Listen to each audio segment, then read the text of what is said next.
할렐루야. 오늘도 새날을 주신 하나님을 찬양합니다.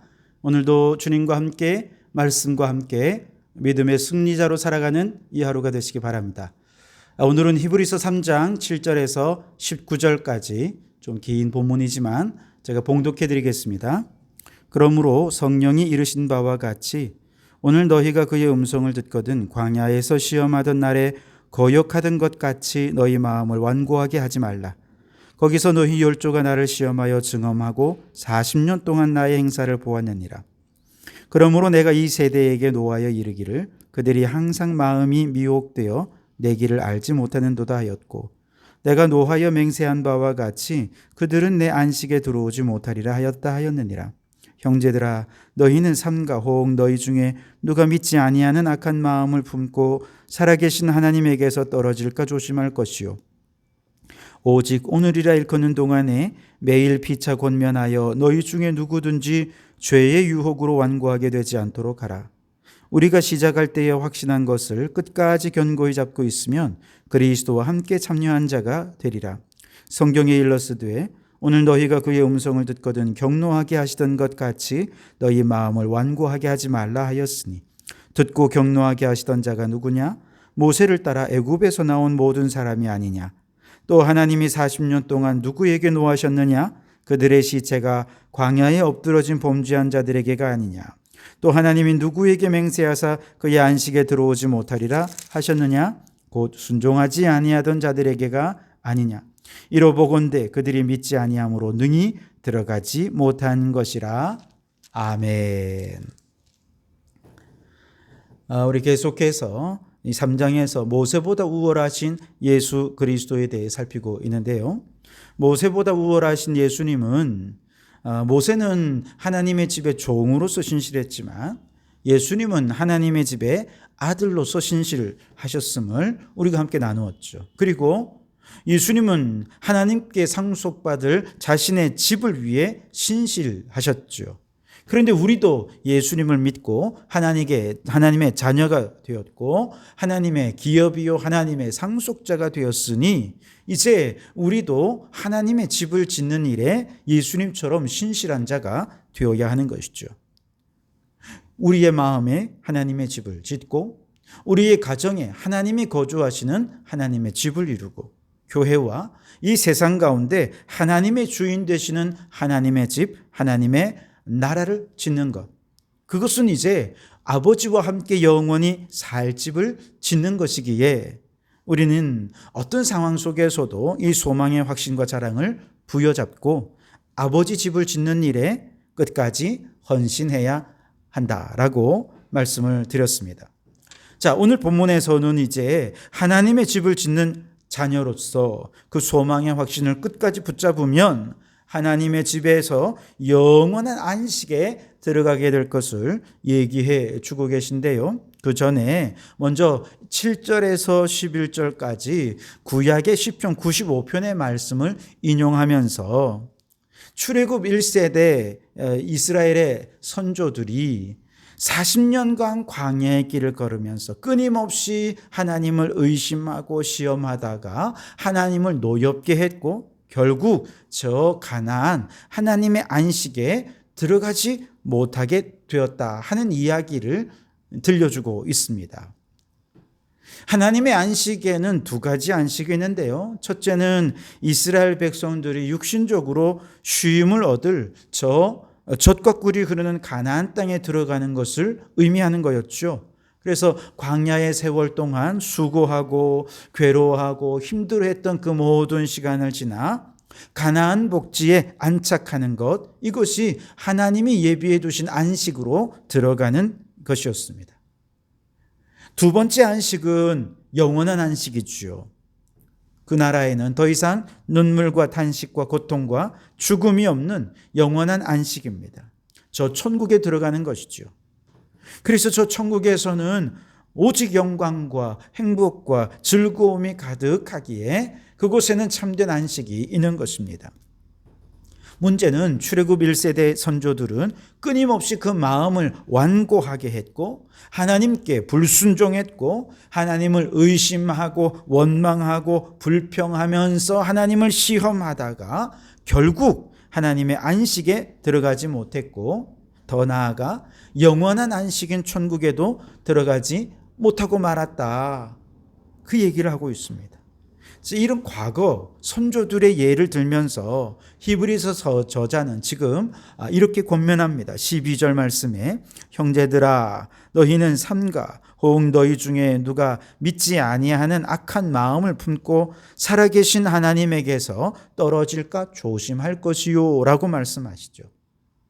말씀드린 대로 히브리서 서신을 받아보는 사람들은 핍박과 박해로 인해서 엄청난 광야의 세월을 지나는 믿음의 형제 자매들이었습니다.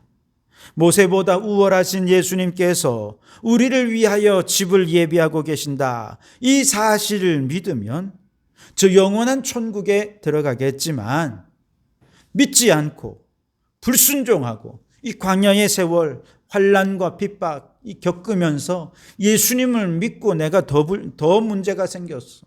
예수님을 믿어서 내게 환난이 더 많이 왔어. 안 믿으면 더 좋을 걸 그랬나? 늘 의심하고 원망하고 불평하면서 출애굽 1세대들처럼 하나님을 시험하면서 그 마음을 악하게 품기 시작하면 그들은 결국 살아계신 하나님에게서 떨어져 나가게 되고 저 영원한 천국의 안식에 들어가지 못하게 될 것이라는 것이죠. 그래서 이렇게 되지 않도록 조심하라라고 권면을 하고 있는 것입니다. 그리고 15절에서 19절까지 똑같은 말씀을 다시 반복하는데요. 성경에 일러스되 오늘 너희가 그의 음성을 듣거든 경노하시게 하였던 것 같이 너희 마음을 완고하게 하지 말라 하였으니 듣고 경노하게 하던 자가 누구냐? 모세를 따라 애굽에서 나온 모든 사람이 아니냐? 또 하나님이 40년 동안 누구에게 노하셨느냐? 그들의 시체가 광야에 엎드러진 범죄한 자들에게가 아니냐? 또 하나님이 누구에게 맹세하사 그의 안식에 들어오지 못하리라 하셨느냐? 곧 순종하지 아니하던 자들에게가 아니냐? 이로보건대 그들이 믿지 아니함으로 능히 들어가지 못한 것이라 말씀을 하셨습니다. 출애굽 1세대들은 마음을 완고하게 해서 하나님을 경노하게 했다는 거예요. 그들의 불순종의 죄를 통해서 결국 가나안에 들어가지 못했습니다. 결국 불신앙, 믿음이 없는 죄를 범하면서 영원한 안식에도 들어가지 못하고 말았다는 것이죠. 그들의 마음의 완고함, 불순종, 불신앙, 이것이 결국 하나님에게서 그들을 떨어지게 만드는 요인이 되었다는 것이죠. 그러니 이제 우리는 어떻게 해야 됩니까? 13절 말씀해 보시면 오직 오늘이라 일컫는 동안에 매일 피차 권면하여 너희 중에 누구든지 죄의 유혹으로 완고하게 되지 않도록 하라라고 말씀하고 있습니다. 즉 우리가 과거에 잘 믿은 거 자랑하지 말고 앞으로도 잘 믿으면 되지 그런 말도 하지 말고 오늘 지금 마음을 열고 믿고 순종하는 삶을 살아야 한다는 것이죠. 그런데 이게 쉽습니까? 그렇지가 않죠. 그래서 믿음의 공동체를 주신 거예요. 공동체 안에서 믿음의 형제 자매들, 때로는 믿음의 선배, 믿음의 후배들이 서로 피차 사랑으로 권면하면서 혹 죄의 유혹에 빠지거나 넘어진 자들 일으켜주고 아직까지 빠지진 않았지만 미혹을 받고 있으면 죄의 유혹에 빠지지 않도록 울타리가 되어주고 서로 권면하며 힘을 주고 넘어진 자 일으켜주면서 그렇게 믿음의 순례의 길을 가나안까지 저 안식의 날까지 함께 걸어가도록 하기 위해 거룩한 공동체를 주신 것이죠. 어떤 분들은 예수님은 좋은데 교회는 싫다고 말합니다. 어떤 분들은 사람들 사이에 이런저런 말과 행동들로 상처 주고 상처받기 싫으니 교회 가지 말고 그저 혼자 예배드리고 혼자 예수님 믿겠다 생각하는 사람들도 있습니다. 그러나 여러분 기독교는 혼자 명상하고 수행을 통해서 다다르는 어떤 해탈의 경지에 다다르는 그런 종교가 아니에요. 공동체 안에서 피차 권면하여 천국의 길을 걷는 순례자들인 것입니다. 혼자 신앙생활하면 마귀유혹이 적을까요? 천만에요. 그렇지 않습니다. 공동체를 떠난 그 자체는 이미 마귀의 시험에 넘어간 것입니다. 사람들이 모여 생활하다 보면 어쩔 수 없이 피곤한 일들이 생기지요. 때로는 상처를 받기도 합니다. 그러나 그런 과정을 통해 우리는 또 성숙해 가는 것 아니겠습니까? 철을 날카롭게 하는 것처럼 공동체 안에서 서로 믿음의 형제 자매들이지만 서로 때로는 부딪히기도 하고 또 작은 상처를 경험하기도 하면서 우리의 신앙이 마귀를 대적할 만큼 강력한 하나님의 군대로 세워져 가게 되는 것이죠. 상처받기 싫어서 교회를 떠난다면 그것은 구더기 무서워서 장을 안 담그겠다고 말하는 것과 다르지 않습니다. 목욕물이 지저분하다고 목욕물 속에 있는 아기까지도 버리는 것과 마찬가지죠. 공동체는 상처를 주기도 하지만 영적인 성장을 위해 더 큰 유익을 주곤 합니다. 그러니 마음을 완고하게 하지 말고 교회 공동체를 사랑하시기 바랍니다. 우리가 한 세 사람의 정체성을 지녔다라고 할 때 그는 이미 교회를 떠나 살 수 없는 존재가 되었다는 것을 의미하는 것입니다.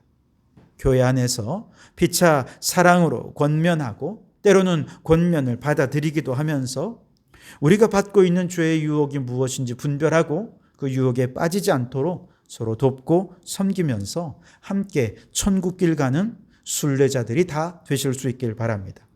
뿐만 아니라 출애굽 1세대들처럼 마음을 완고하게 해서 불신앙, 불순종으로 저 안식에 들어가지 못하는 과오를 범하지 않으려면 어떻게 해야 되느냐? 14절에 우리가 시작할 때에 확신한 것을 끝까지 견고히 잡고 있으면 그리스도와 함께 참여한 자가 되리라. 그렇게 말씀을 하시죠.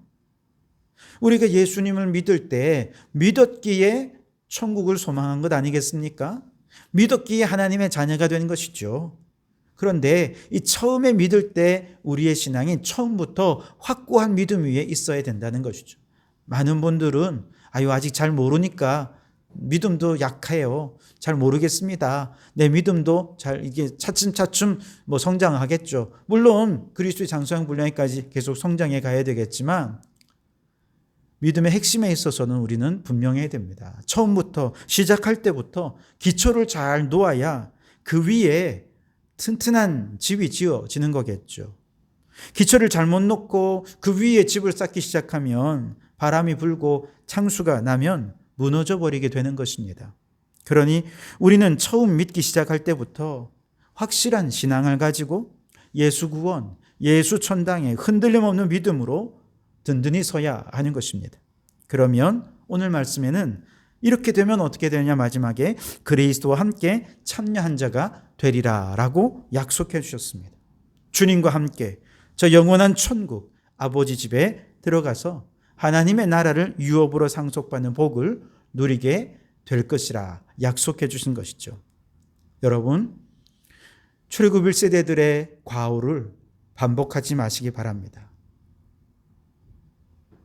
이제 우리의 마음을 부드럽게 활짝 열고 온전한 믿음, 온전한 순종으로 저 장차 천국을 상속받는 그날까지 우리 이 땅에 믿음의 순례의 길을 걸어가면서 선지자보다 우월하시고 천사보다 뛰어나시고 모세보다 탁월하신 그 예수 그리스도와 동행하는 믿음의 길을 잘 걸어가는 우리 모든 성도들이 되시기를 주님의 이름으로 축원합니다.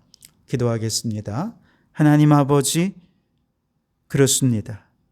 우리 믿음의 길에는 수많은 환난과 광야의 길과 같은 어려움과 고통이 따르게 마련입니다.